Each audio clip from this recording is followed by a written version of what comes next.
Good morning, good day to everyone. Um, Welcome to the other episode um, regarding my profession. I'd like to thank those who are subscribing and also encourage others also to subscribe. At the background, you'll see the what you call that's pigeonhole, and now you see that it's now full, it's becoming full now. Yeah, but it's not about that. Guys, you'll be familiar with me. I'm wearing this coat. This is my uniform. Not a uniform per se, but it's a yeah, as an archivist you work with it's a dust coat. You work with dust, you protect your garments, you protect your things, so you wear such kind of a thing because you work with the record with things that have somehow have dust, but still always have dust. But you protect yourself.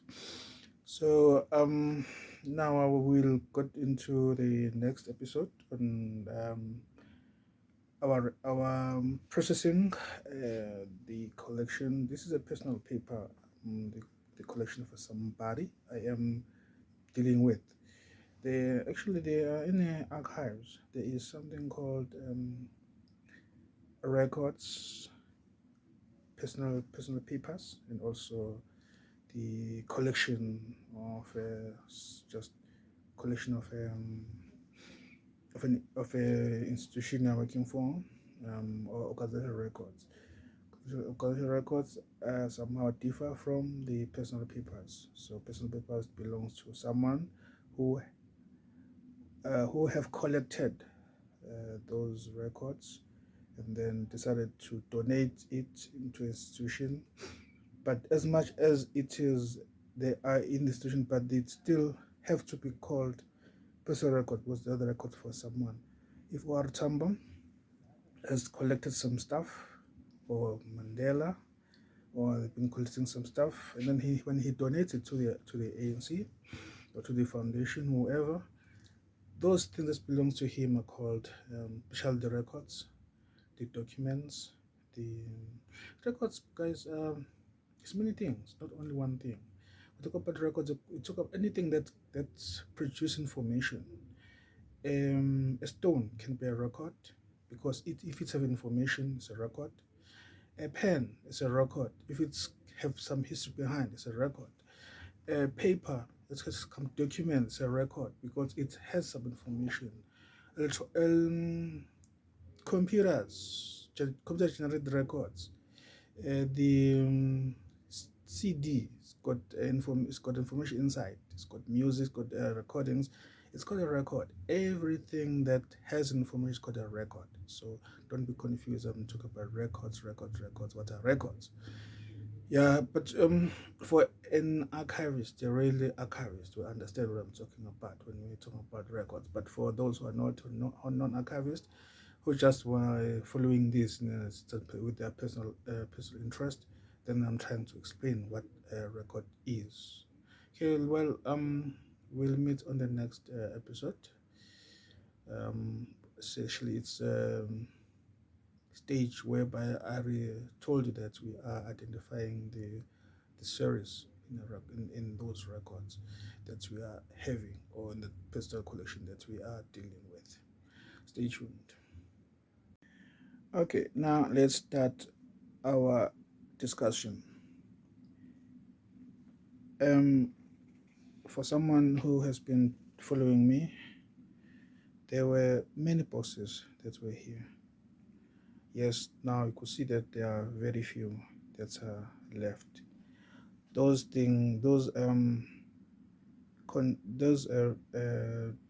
documents that were inside those boxes have been dealt with as per box. So this is what I managed to get when I was dealing with those boxes individually. So as you would see here, I have some categories.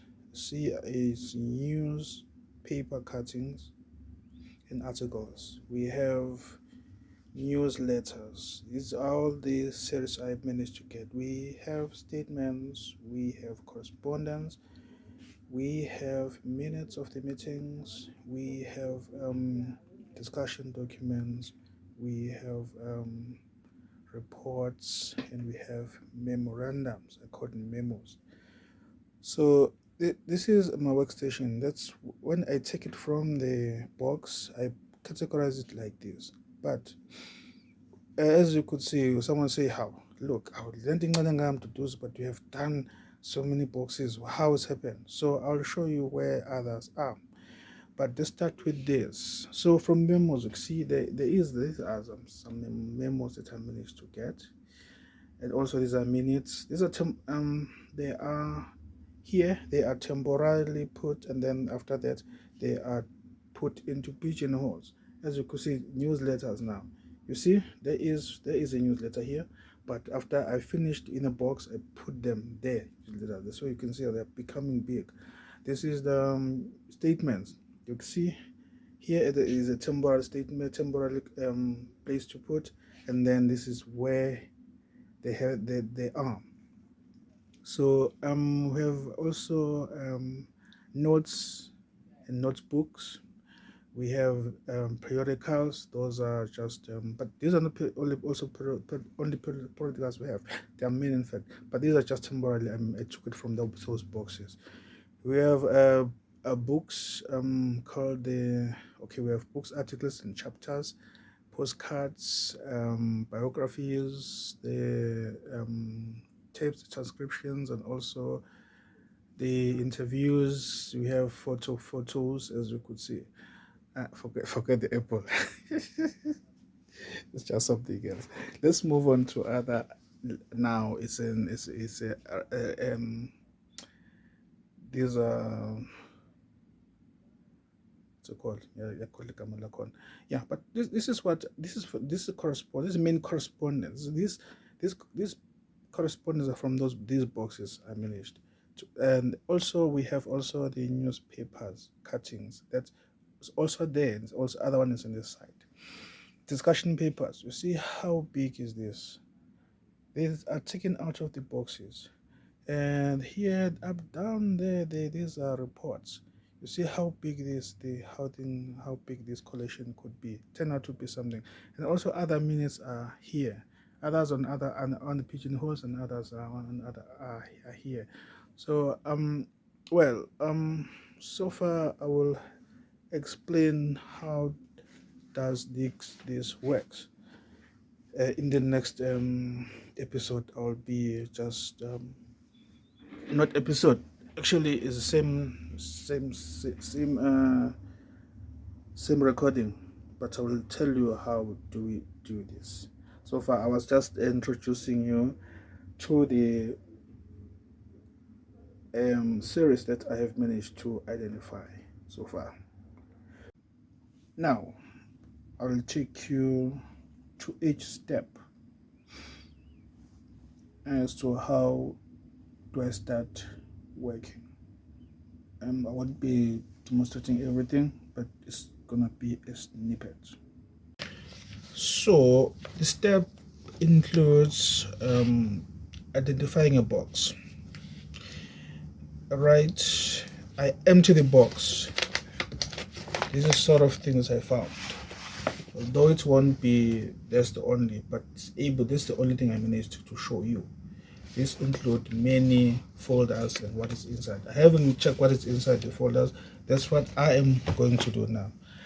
Right, I unpack the box, and then I also unpack individual item. Say now this is a folder I'm dealing with.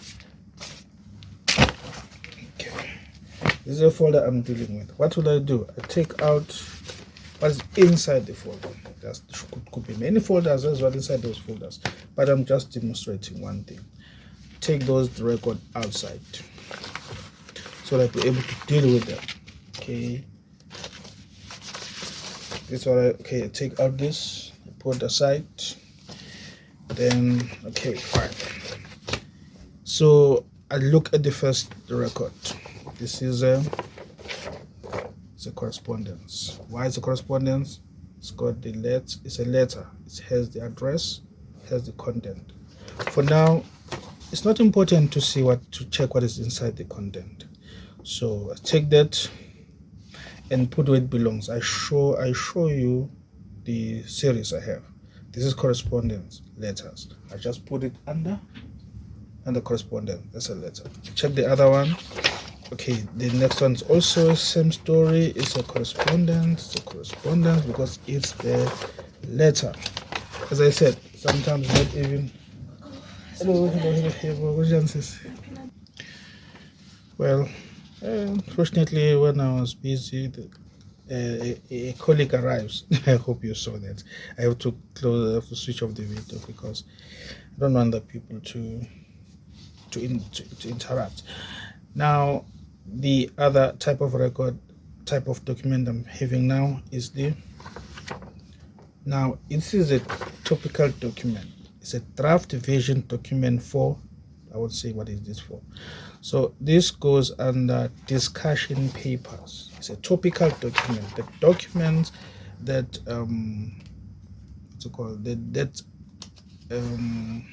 clarifies something. It's got introduction, the body, and the conclusion at some point. So this goes under the discussion documents. Hold on a second. So I won't be able to show you each and every individual document, the kind of a document, how to identify this. But what is important is that to identify the series, you should know the type of records that you're working with. You should know if these are the photos. Photos, they form their own series. Because I mentioned this is the first step I'm doing, identifying the series of the records. So now the second one will be identifying the sub-series of the records. So now where I'll be individually looking at the series. So if it's a correspondence, now I look at the content of that correspondence of that letter. That letter will tell me exactly if these are invitations, these are disputes, these are compliments or congratulatory messages. That's now I'm able to identify exactly that by the looking at content, able to see what is in that content. So it helps me to identify the sub-series. So there will be some congratulatory messages, the invitations, for whatever reasons. It's a letter to the Secretary General, letter to the Child General. That will enable me to create sub-series. Now there'll be also a pile of those sub-series. Now the next stage will be, I'll let you know what is the next stage when I'm on that stage. Going to also to the next one, discussion documents. Again, it depends on discussion documents of a conference, of a workshop, of a seminar. Those things, that's the content of that document I'm dealing with are the ones that will create the sub-series. Sub-series depends on the content. That's why now you read. That's the importance of reading if you're an archivist. For now, we are dealing with the types, so it's easy. And at some point, you will find that there are documents that are written in foreign language that you don't able to understand. Like for example, Spanish. I found Google Translate as very important on this issue because we cannot able to know all the languages. So Google Translation have got these three features. You can type the title or the topic. You can also able to say something in that language. If you know the language, you translate it to English, or you take a photo. Or there's a space of a photo. This was very useful to me. You just press the as if you're taking a photo. You scan the document. You scan the document as if you are taking a picture. That part that is in French or in Spanish will be translated into English. You can able to see the whole document now, reading the whole document, scan the whole document, reading oh, this is document about this and that. It's very useful. That one I just come across with it accidentally, but I didn't know about it. So it's very useful because as I'm also doing this kind of work, as also I found even Afrikaans. I'm not like I'm a specialist in Afrikaans, but Google will able to translate that thing from that Afrikaans into an English and able to understand exactly what you're working with. So it's one of the tools that's very important to me that I realized, wow, there is this kind of a tool. It's very important. So as I said, I won't be able to explain to you exactly how do we do. Just I need, if I have some editing features on this, I'll be able to use them. But for now, it's just a content making. Maybe I'll advance and eventually and able to do as you see the professional videos that you used to watch on YouTube. But for now, this is for myself. So I won't be able to do that, but maybe eventually I'll have to that technique of editing where I'll tell you as I'm speaking to you, I'll be showing you exactly what I'm talking about. But for now, it's all about listening as I'm talking to you.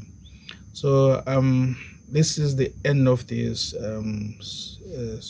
chapter which about telling you about identifying the series of records. The next one will be about identifying subseries. Now, how do we do when we when we are identify the subseries? It's interesting as well. It's how I do this part of the work. This is what I've been doing. So it's only manual or paper records. They are electronic records, but well, for now I'm specializing in paper-based records, which means I'm dealing with the manual stuff like this. Yeah, digitization is part of it. Maybe we'll look at it eventually, as I've shown you some equipments we are using. But if I got time, we will do that. For now, peace. See you on the next episode of identifying subseries of this collection. Thank you. This is Kati Uzilalela. I've been making a lot of mistakes on my recordings. I say subseries of records. Series of records. It's not that. Sorry about that. Just confusing you guys. It's the series of the collection.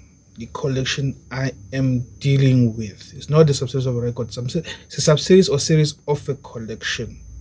I want to, if I was, as I said, if I had some editing technique, I would just able to edit there and put the right words or right thing. So it's the series of the collection I'm dealing with.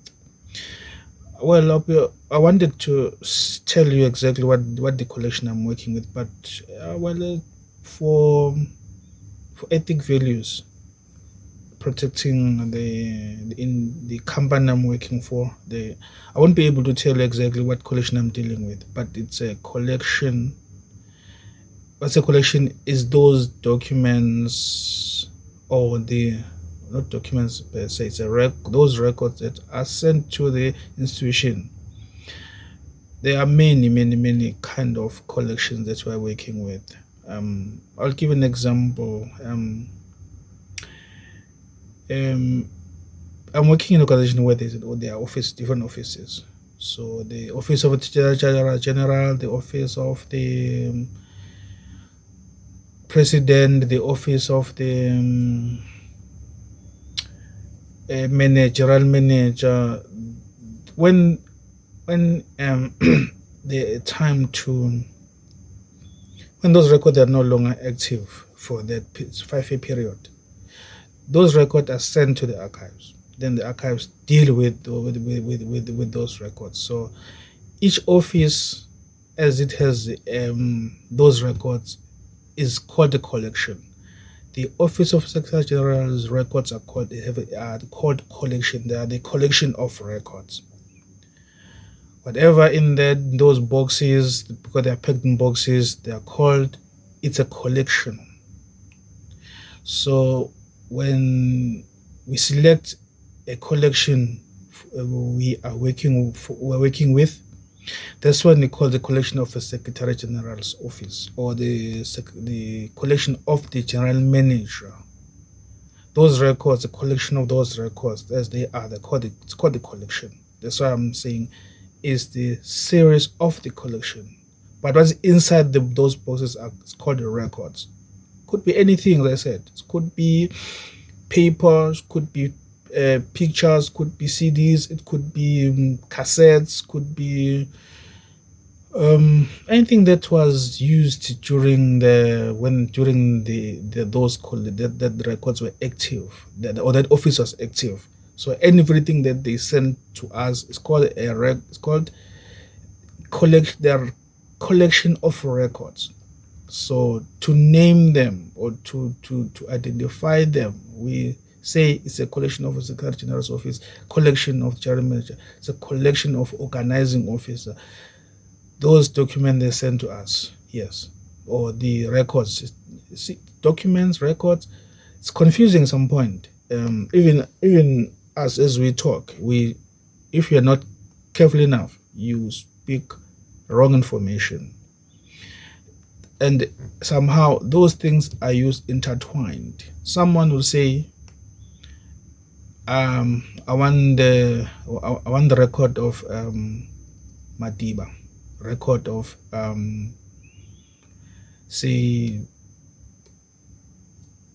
Oratambo. Actually, he is referring to a letter. A letter is a record on its own, but it's also a document. So you see, it's the record and documents are used intertwined. So as a result, we make a lot of mistakes when we are talking, especially if you are unplugged, no longer reading. So you make mistakes, because if you are reading, you're able to see, oh, this I wrote wrong. This is that. So bear with me for using record, collection, series, all those things intertwined, especially record and collection, record and document. Yeah, but well, those are mistakes that we do mostly. Even you'll find that in all the archives, record managers, they do that kind of a mistake, because to them it's their language some point. So they understand each other, because if I say this is a record, give me this record, okay, you understand I'm talking about the letter, which is also a document. But for someone who's in an introduction of this course, or being introduced in this, will find it difficult to understand, and like I'm confusing that person. For example, I have an intern in front of me. Maybe I'm teaching the intern, or I'm training the intern. So if I do those kind of mistakes, it could be confusing to someone who is listening, or who is watching, or who is something like that. So I've just said we meet on the following stage. I was just correcting myself by the series of records. It's nothing called series of a record. It's a series of a collection that I'm working with. Thanks for watching.